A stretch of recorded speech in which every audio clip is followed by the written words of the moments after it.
In this lesson, we're going to work with dividing fractions, but this time we're going to divide a fraction by a whole number.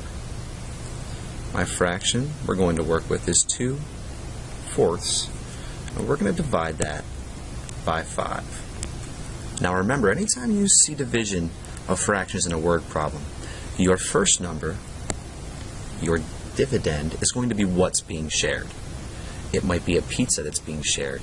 It might be pieces of ribbon that are being shared or split into smaller pieces. Your second number, your divisor, is how many times you're sharing it or how many times you're dividing the object that you're talking about in your word problem. Again, we're working with 2/4 and dividing it by the whole number 5. Now again, anytime we see that whole number in an equation involving fractions with multiplication or division, we want to put it over 1 and make it into an improper fraction. It always goes over 1. Now, if you looked at the last video, you remember that we're using the reciprocal. And we're using the reciprocal of our divisor, or our second number in the fraction, never the first. So to change this into a multiplication problem, we'll write 2/4, changing our divisor into its reciprocal or reverse fraction, 1/5, and we turn that into a multiplication problem. Now we just multiply across. 2 times 1 is 2. 4 times 5 is 20. Now we can write an equivalent fraction by reducing this and writing it into a simpler form. And we see that we're both even numbers, and we see that our numerator is actually a factor of our denominator. So 2 goes into itself 1 time, and into 20 10 times. So 1/10 would be this fraction written in simplest form. Now we're going to look at how we would actually model this equation to help us understand why we did what we did to solve this problem, and in case we ever do need to model this in a problem. So 2/4 divided by 5. We always represent the first part of our equation first when drawing a model. So since the first part of our equation, our dividend, is 2/4, that's a fraction. So we're going to represent the fraction 2/4. Now, the 4 represents our whole being split into 4 equal pieces because that's our denominator. I vertically represented those pieces, so I'm going to vertically cross out that 4. Now, the 2 shows us that we're talking about 2 of those pieces. So I'm actually going to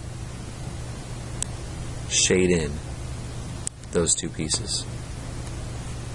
So I've vertically represented 2/4.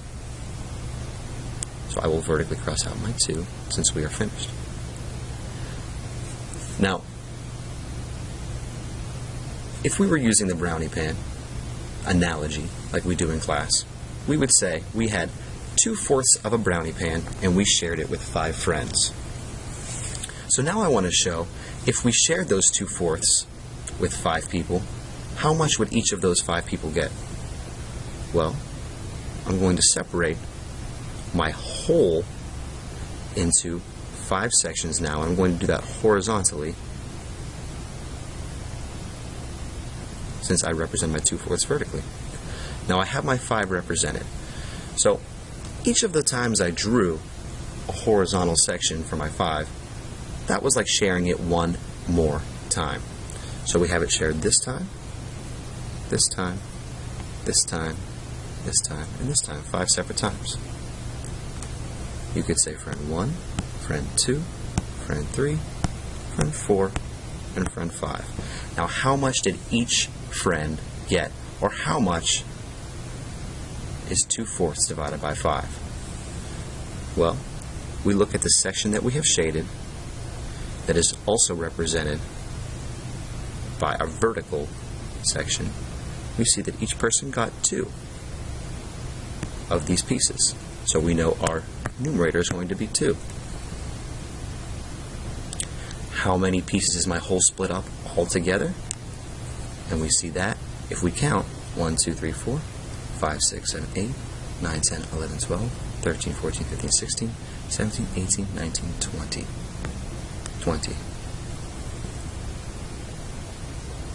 2/4 divided by 5 is 2 over 20, or 2/4 of a brownie pan shared with 5 friends.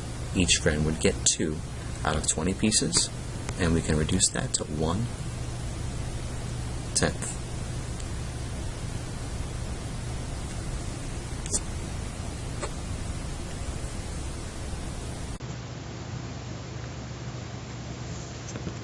In this lesson, we are going to learn how to divide a whole number by a fraction.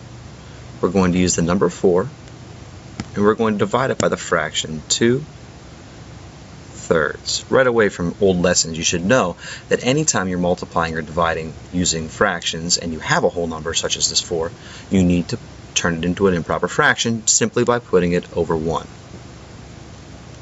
Now, anytime you're dividing two fractions, it can very easily be turned into a multiplication problem by looking at your divisor. It always is the second fraction in your equation, and simply turning it into its reciprocal or reversing the numerator and the denominator. So I'm going to rewrite my equation with the reciprocal of 2/3. 4 over 1 stays exactly the same.